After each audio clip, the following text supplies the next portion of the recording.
Hello guys, how are you? कैसे सभी लोग भाई? तो आज बहुत दिनों बाद बीच में गैप आ गया था, कुछ टेक्निकल इश्यूज हो गए थे, तो आज बहुत दिनों बाद हम लोग आमने सामने हैं और हमारा जो सेशन बीच में रुक गया था उसको कंटिन्यू करेंगे। और आज हम वेक्टर का बहुत ज्यादा इंपॉर्टेंट पार्ट करने वाले हैं भाई। आई होप बच्चों की आप लोगों ने पिछले सारे सेशंस अच्छे से देखे होंगे, आपने अच्छे से रिवाइज किया होगा। और वेक्टर एज यू नो आपके लिए मोस्ट मोस्ट मोस्ट इंपॉर्टेंट है। तो आज हम वेक्टर को कंटिन्यू करेंगे और आई होप कि हमने जो लास्ट क्लास में टॉपिक डिस्कस किया था कि डिस्प्लेसमेंट वेक्टर क्या होता है, तो डिस्प्लेसमेंट वेक्टर को हम आगे बढ़ाएंगे। और डिस्प्लेसमेंट वेक्टर क्या होता है आपने रिवाइज जरूर किया हुआ, किया बच्चों की नहीं किया? आवाज थोड़ी तेज, किया कि नहीं किया? ठीक है, तो आज हम लोग डिस्कस करने वाले हैं कौन सा भी, डिस्प्लेसमेंट वेक्टर का मैग्नीट्यूड कैसे निकालते हैं। तो थोड़ा सा पीछे का एक दो पॉइंट में यूज करता हूं कि अगर मान लो हमारे पास ऐसे है कि हमारे पास एक वेक्टर ऐसे करके है, एक वेक्टर ऐसे करके है और दोनों वेक्टर में आपस में क्या हो गई है, दोस्ती, फ्रेंडशिप। ठीक है, तो अगर दो वेक्टर्स में फ्रेंडशिप हो गई है, उनकी हेड से टेल मिल रही है, तो ये जो वेक्टर है वो सेम ऑर्डर में है। और अगर ये वेक्टर सेम ऑर्डर में है और हम इसका अगर रिजल्टेंट वेक्टर निकालेंगे तो वो ऑर्डर अपोजिट होगा और ऐसे करके होगा, वो हेड से हेड मिलाएगा और टेल से टेल मिलाएगा, राइट। और इसी में आपको मैंने एक पॉइंट और एक्सप्लेन किया था कि कई बार ऐसे भी होता है कि एक वेक्टर होगा ऐसे करके, एक वेक्टर होगा ऐसे करके, this is the A vector and that is the B vector, और मुझे इन दोनों का रिजल्टेंट वेक्टर निकालना है। तो इस वाले केस में क्या ये सेम ऑर्डर में था क्या भाई? क्या इस वाले केस में बच्चों ये सेम ऑर्डर में था या सेम ऑर्डर में है या नहीं है? बिल्कुल नहीं है, क्योंकि सेम ऑर्डर में तभी होगा जब हेड से टेल मिलेगा। यहां तो टेल से टेल मिल रही है, तो ये सेम ऑर्डर में नहीं है, इनको सेम ऑर्डर में लेके आना पड़ेगा। और सेम ऑर्डर में लाने के लिए हम वेक्टर को शिफ्ट कर देंगे यहां पर, क्योंकि वेक्टर की एक प्रॉपर्टी थी, आपको बताई थी मैंने, आपको याद होगा कि we can shift the vector without changing its direction. हम वेक्टर को शिफ्ट कर सकते हैं उसकी डायरेक्शन को चेंज किए बिना। शिफ्ट कर दिया, क्या अब ये ए वेक्टर और बी वेक्टर सेम ऑर्डर में है? 100% है। तो अब इनका रिजल्टेंट वेक्टर कैसे आएगा? ऐसे करके आएगा, राइट। तो यहां तक बच्चों हमने लास्ट क्लास में डिस्कस किया था। अब इस चैप्टर का सबसे मोस्ट इंपॉर्टेंट पार्ट, मैंने आपको एक बात बताई थी कि इस वाले केस में अगर मैं वेक्टर फॉर्म में लिखूंगा, if we return in the vector form, the vector expression is that the A vector plus B vector is equals to the R vector. That means what? ये एक्सप्रेशन क्या कहता है? हर expression कुछ कहता है, physics में हर एक्सप्रेशन कुछ कहता है। ये क्या कहता है?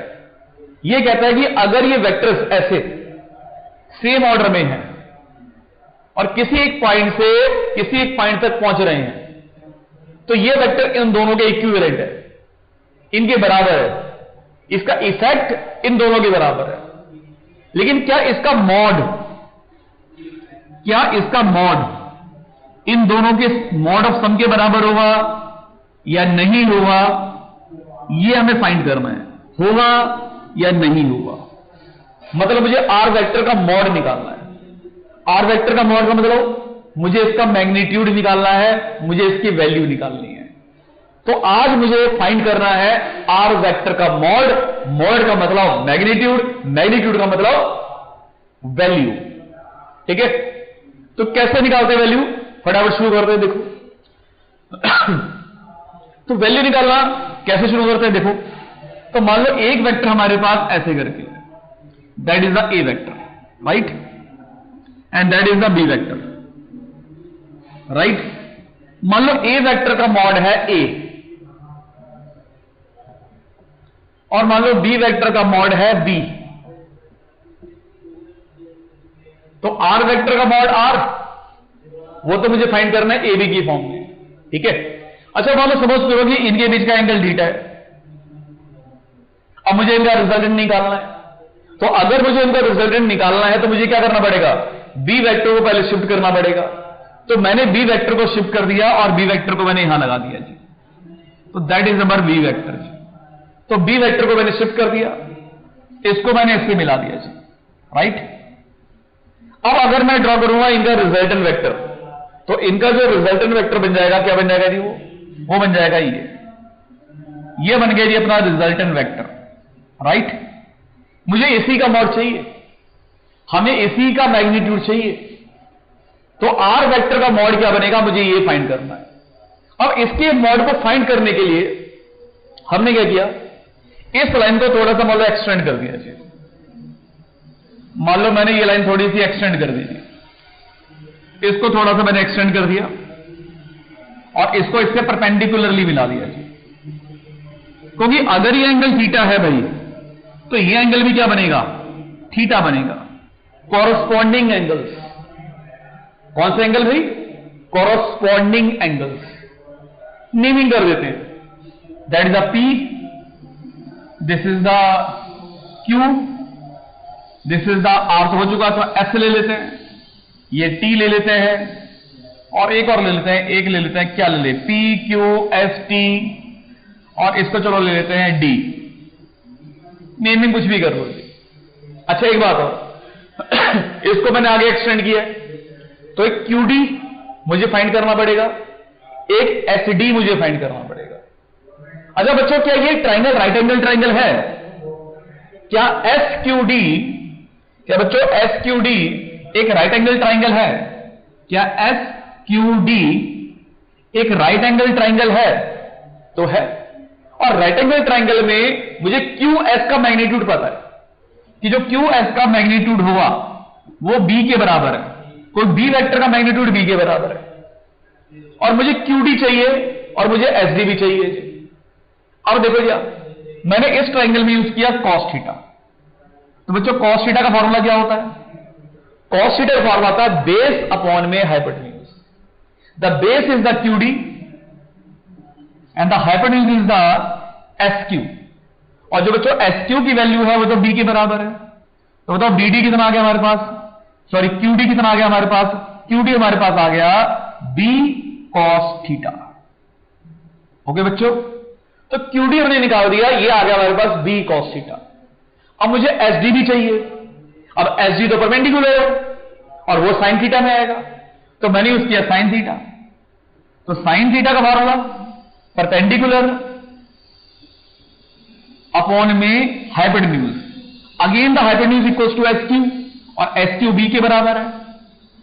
तो यहां से अगर हम एस डी भी निकाल देंगे बच्चों, तो कितना आ जाएगा, ये बी साइन थीटा, राइट। तो भाई मैंने क्यू डी भी निकाल दिया और मैंने एस डी भी निकाल दिया, लेकिन मुझे फाइंड क्या करना है, हमारा टारगेट क्या है, हमें क्या चीज अचीव करनी है? हमें अपना कंपटीशन एग्जाम क्लियर करना है, चाहे वो जेई हो, चाहे वो नीट हो, या कोई भी कंपटीशन एग्जाम हो, उसको हमें किल कर देना है। तो भाई मुझे क्या करना है, मुझे आर निकालना है। तो बच्चों ध्यान से देखो, आप अगर ध्यान से देख पा रहे हो, P S D in triangle P S D, क्या ये ट्राइंगल भी राइट एंगल ट्राइंगल है? और अगर बच्चों ये राइट एंगल ट्राइंगल है तो इसमें लगा दिया मैंने पाइथागोरस। तो मुझे आर चाहिए, और आर यहां पर क्या है, हाइपोटेन्यूज है ना। तो बच्चों क्या लिखेंगे, पी एस का square is equals to P D का होल स्क्वायर प्लस में एस डी का स्क्वायर, राइट। तो भाई पाइथागोरस से हमारी कुछ बन गई, द पी एस का square equals to P D का स्क्वायर प्लस एस डी का स्क्वायर। अब जो अपना पी एस है वो तो मुझे फाइंड करना है, आर। तो ये तो बच्चा हो गया आर का स्क्वायर। अच्छा पी डी, अगर पी डी की बात करेंगे तो P D is the P Q plus में क्यू डी। तो P D is the P Q plus में क्यू डी, और इस पूरे का बच्चा होल स्क्वायर। और जो अपना एस डी है, और एस डी तो हमने ऑलरेडी फाइंड ही कर दिया, that is a B sine theta. तो उसका स्क्वायर कर देते हैं, तो ये हो गया बी का स्क्वायर और साइन स्क्वायर थीटा, राइट बच्चों। अब इसका होल स्क्वायर भी ओपन कर देते हैं, राइट। तो हमको मिल जाएगा आर का स्क्वायर बराबर पी क्यू का स्क्वायर प्लस में क्यू डी का स्क्वायर प्लस में 2 पी क्यू क्यू डी और प्लस में D square sine square theta.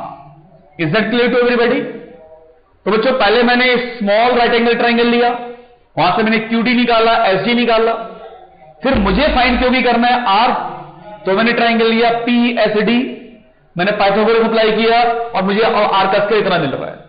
चलो वैल्यू पुट करते हैं, बताओ पी क्यू की बच्चों वैल्यू कितनी है? पी क्यू इज द ए, तो इसका मैग्नीट्यूड है ए का स्क्वायर। अच्छा बताओ क्यू डी कितना बच्चों? क्यू डी, तो क्यू डी हमारे पास आया था बी कॉस थीटा, तो बच्चों ये बन जाएगा B square cos square theta, right, plus में 2 P Q is the A और Q D is the B cos theta, right बच्चों, प्लस में B square sine square theta, right. तो अपने पास इक्वेशन आ गई ये वाली, that is the final equation and now we will get the final result. Now इन दोनों में से बी स्क्वायर कॉमन आएगा, अगर इन दोनों में से बच्चों बी स्क्वायर कॉमन आ गया तो अंदर क्या मिलेगा? Sine square theta plus cos square theta, and the sine square theta plus cos square theta equals to 1, right. So what you getting now?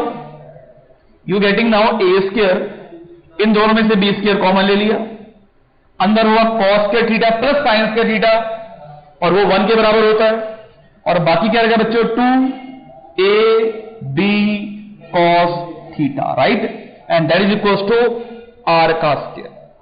तो ये बच्चों अपना आ गया आर का मैग्नीट्यूड, कि भाई आर का जो मैग्नीट्यूड हुआ वो बराबर हुआ ए का स्क्वायर प्लस बी का स्क्वायर प्लस में 2ab cos थीटा। ये आर का स्क्वायर है, हमें सिर्फ आर चाहिए, सिर्फ आर।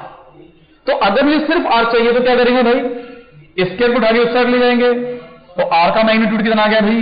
आर का मैग्नीट्यूड आएगा पी का स्क्वायर ए का स्क्वायर प्लस बी का square plus 2ab cos theta.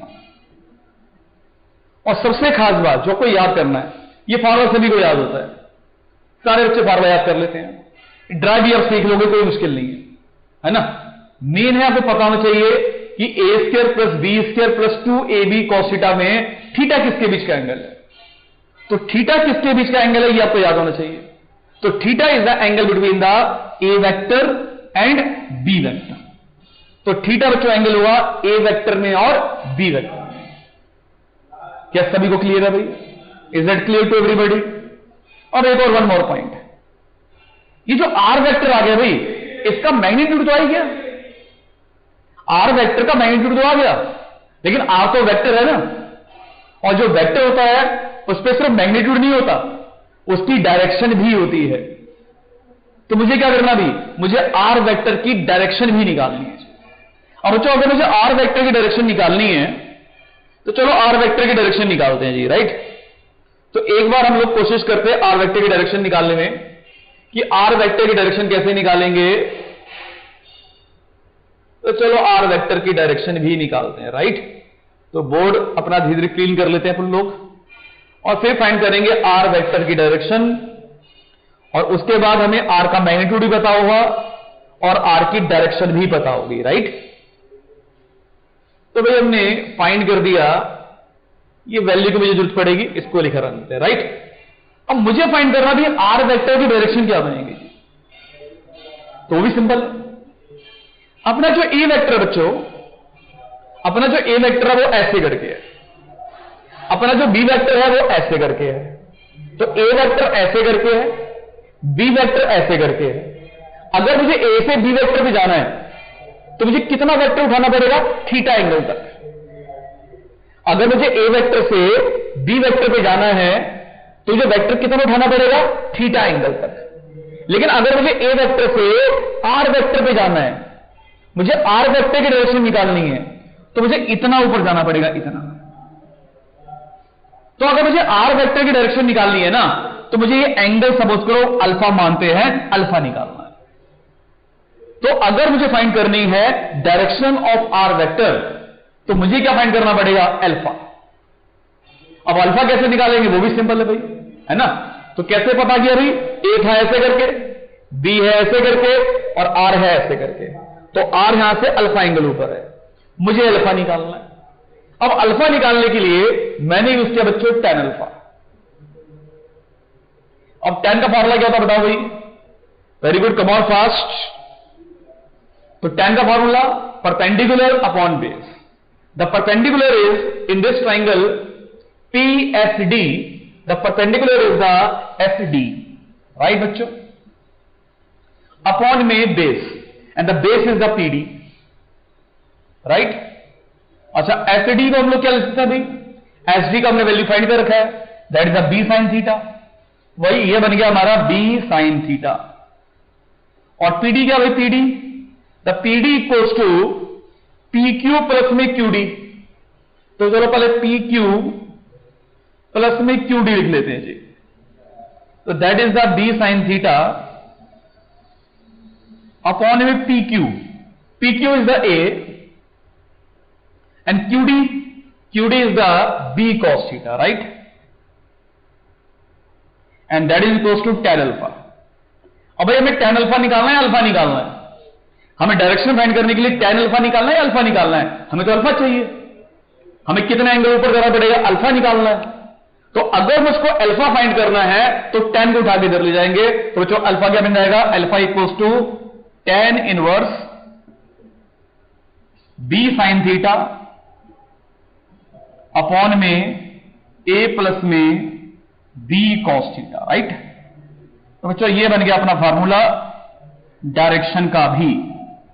तो हमने भाई मैग्नीट्यूड भी निकाल दिया R का और डायरेक्शन भी निकाल दिया। और भाई डायरेक्शन के फार्मूले को याद करने का एक तरीका भी बता रहा हूं। देखो, डायरेक्शन के फार्मूले को याद करने का बहुत सिंपल तरीका है। क्या तरीका है जी? कि रिजल्टेंट वेक्टर जिस वेक्टर के साथ में अल्फा एंगल बनाएगा डायरेक्शन वाला, ध्यान से सुनना, आपको याद हो जाएगा। रिजल्टेंट वेक्टर जिस वेक्टर के साथ एंगल बनाएगा डायरेक्शन वाला अल्फा, तो आर ने जिसके साथ अल्फा एंगल बनाया ए के साथ, ये ए फार्मूले में एक बार आएगा, अकेले आएगा, नीचे आएगा। ये जो ए के साथ एंगल बनेगा अल्फा, ये अल्फा फार्मूले में एक बार आएगा, अकेले आएगा, नीचे आएगा। और जिसके साथ इसमें कोई एंगल बनाया नहीं, हमें कुछ लिखा ही नहीं, तो इसको गुस्सा आएगा। इसको गुस्सा आएगा तो ये दो बार आएगा, ऊपर आएगा साइन के साथ और नीचे कैसा आएगा भी? कॉस के। तो अगर मुझे डायरेक्शन निकालनी है तो हमने देखना है कि अल्फा एंगल आप किससे बना रहे हो। जिससे अल्फा एंगल बनाओगे उसको फार्मूले में एक बार अकेले और नीचे लिख देना। जैसे इसमें अल्फा एंगल आर ने ए के साथ बनाया तो ए एक बार अकेले नीचे आ गया, और जिसके साथ एंगल नहीं बनाया वो दो बार आ गया, ऊपर किसके साथ? साइन के साथ, और नीचे किसके साथ? कॉस के साथ। ठीक है बच्चों? तो कल हम क्या करेंगे, इसके कुछ केसेस लेंगे, पर केस समझने के लिए, अंडरस्टैंड करने के लिए ये पूरा पार्ट आपने रिवाइज करना है। ठीक है भाई? तो जो आज के लिए इतना ही काफी है, ये पूरा आप रिवाइज करके आना। बाकी मिलते हैं कल की क्लास में, and till then bye bye.